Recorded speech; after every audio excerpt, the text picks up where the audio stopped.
चलो बच्चा, अभी हम स्टार्ट कर रहे हैं एक नया पॉइंट, जिसमें अभी हम जो कर रहे हैं ये थोड़े डिफिकल्टी लेवल थोड़ा हाई होगा वैसे समय। तो ये थोड़ा पॉइंट जो है वो ध्यान से समझना। ये जो सम है इसके 3 वेरिएंट हम समझेंगे। ये वाला प्रूव दैट है, दूसरा एक tan के हिसाब से है और एक cot के हिसाब से। तो आपको तीनों सम के वेरिएंट स्टेप बाय स्टेप एक के बाद एक वीडियो में मिलते जाएंगे। लॉजिक कैसे सर प्रूव दैट वाले सम को सॉल्व करते हैं वो समझना है बच्चा, थोड़ा ध्यान से समझना। ये थोड़ा डिफिकल्ट सम है जिसमें आपको कंसंट्रेशन रखना पड़ेगा, तभी जाके समझ में आएगा। चलो बच्चा, तो शुरू करते हैं। सबसे पहले इंफॉर्मेशन में क्या दिया हुआ है, watching from the top of h metre height of a building. तो वो बोल रहा है कि सर जो बिल्डिंग है उसकी हाइट कितनी है, h मीटर है। आगे चलते हैं, the angle of elevation of top and the angle of depression of a base a metre. तो ये समझो, ये जो बिल्डिंग है अभी यहाँ प्रॉपर ड्रॉ करते हैं हम। ये बिल्डिंग है, इसमें बोल रहे हैं एंगल ऑफ एलिवेशन, और यहाँ बोल रहे हैं कि angle of elevation and angle of depression of a base a metre height of a tower. तो यहाँ पे उन्होंने हिंट दे दी है कि हाइट जो है वो टावर की a मीटर है।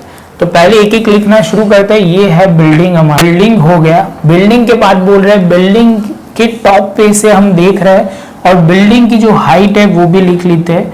ये पूरा बिल्डिंग h मीटर का है। क्लियर? आगे चलते हैं, angle of elevation of a top and the angle of depression of a base a metre height of a tower. तो यहां हमें बच्चा बोला गया है बहुत सिंपल, यहां से एंगल ऑफ एलिवेशन और ये टावर बन गया हमारा, और यहां पे वो बोला हुआ एंगल ऑफ डिप्रेशन। तो अभी यहां सबसे पहले हम जो करेंगे, पहले तो ये ग्राउंड बना दिया। समझ में आ रहा है बच्चा? यहां आप बोलोगे सर एंगल ऑफ जो एलिवेशन था वो कितना था, are to be find 30 and 60। तो यहां समझना ये जो है वो 30 है और ये जो एंगल है वो डिप्रेशन वाला 60 है। यहां तक समझ में आया बच्चा? बहुत शांति से। आप बोलोगे सर ये टावर भी लिख दो, ये टावर है और इसकी पूरी हाइट है a मीटर। समझ में आया बच्चा?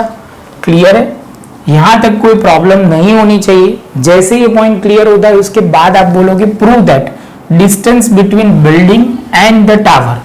तो मतलब हमें बोला गया है कि ये पॉइंट से लेके ये पॉइंट तक का डिस्टेंस आपको प्रूव करके दिखाना है। जब भी प्रूव करके बच्चा बोलेंगे तो आपको ध्यान क्या रखना पड़ेगा, हमें कौन से फॉर्म में दिया हुआ है, तो h a एंड -h ऐसे करके हमें प्रूव करना है। तो ध्यान से समझते जाते हैं, स्टेप बाय स्टेप करेंगे तो बहुत डिफिकल्ट नहीं होगा। फर्स्ट ऑफ ऑल पहले लिख लेते हैं a b c d e, पहला स्टेप ये क्लियर। अभी बच्चा ये समझ लो कि ये जो है e b c d, e b c d जो है वो रेक्टेंगल है, तो आपको लिखना है तो लिख दो e b c d is a rectangle. उसके बाद बच्चा आप बोलोगे सर इसका मतलब क्या हुआ, तो इसका मतलब बहुत सिंपल है, जो ED है वो किसके इक्वल होगा, BC के, तो वो हो जाएगा H। ये ED है तो ये हो जाएगा H, क्योंकि ये भी जितना है उतना ही ये होगा।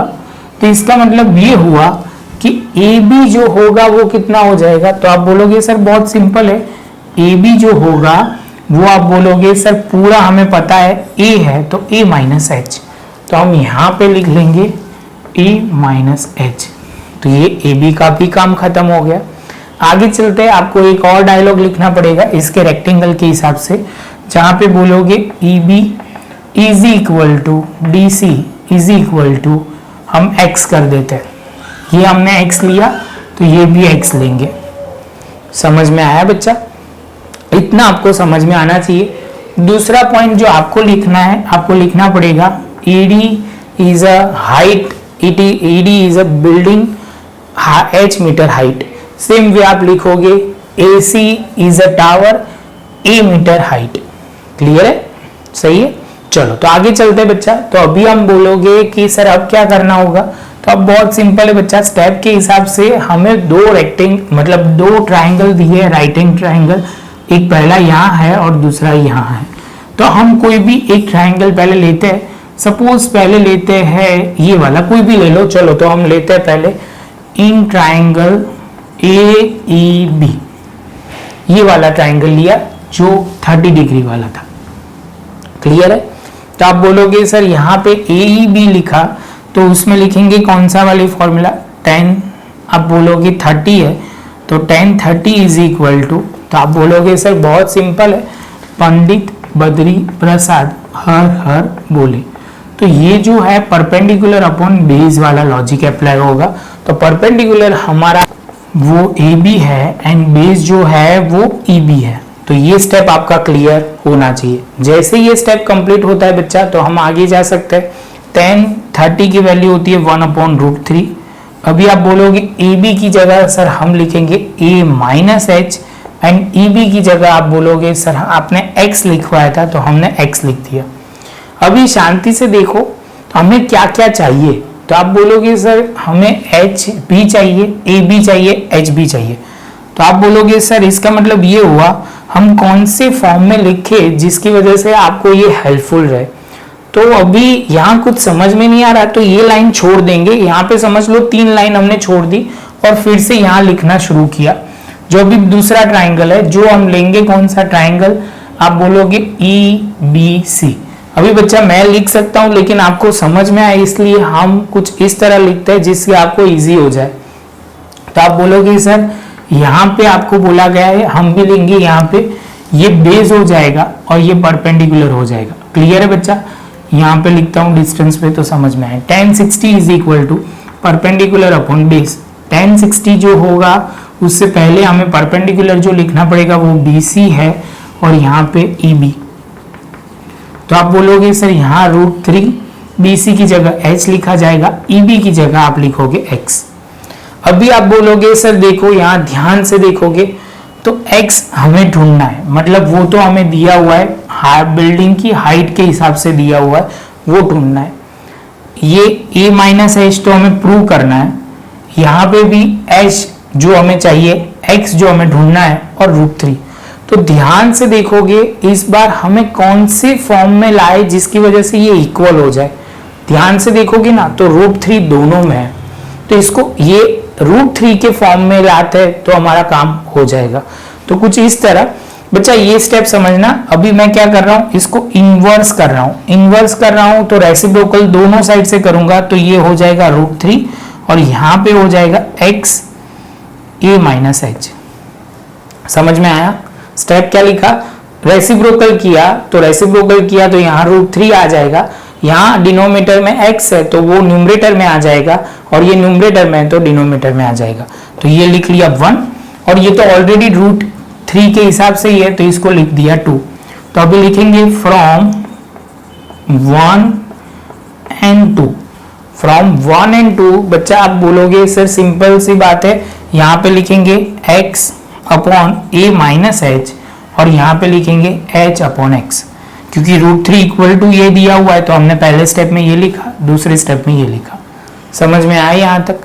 आप बोलोगे सर X जो है वो क्रॉस मल्टीप्लिकेशन करते हैं तो यहाँ पे आप बोलोगे x² हो जाएगा, यहाँ पे H ब्रैकेट में लिखेंगे A माइनस H।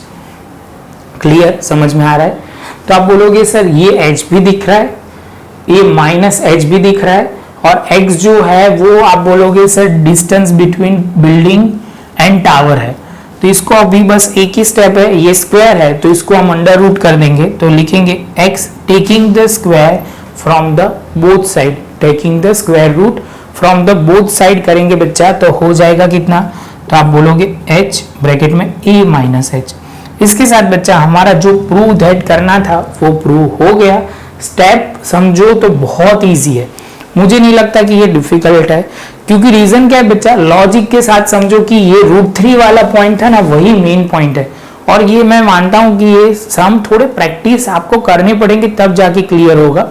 अभी सेम क्वेश्चन में एक दूसरी तरह से करवाता हूं, मतलब थोड़ा चेंजेस होगा इसमें, प्रूव दैट ये करना है, लॉजिक यही कुछ चलेगा तो उसके हिसाब से हम देखेंगे वो ये वाले सम है कि नेक्स्ट वाला सम है, वो एक बार हम देख लेते हैं। तो बच्चा ये वाला तो सम इतना ही था, उसके बाद वाला सम जो है उसके अंदर 3 वेरिएंट है तो वो ध्यान से हम समझेंगे। तो बच्चा प्रॉपर नोटबुक में लिख लो, स्टेप बाय स्टेप प्रॉपर लिखना, जिससे आपको क्लैरिटी रहे। वीडियो अच्छा लगा हो बच्चा तो लाइक शेयर सब्सक्राइब जरूर करें। मिलते हैं नेक्स्ट लेक्चर में नए एग्जाम के साथ।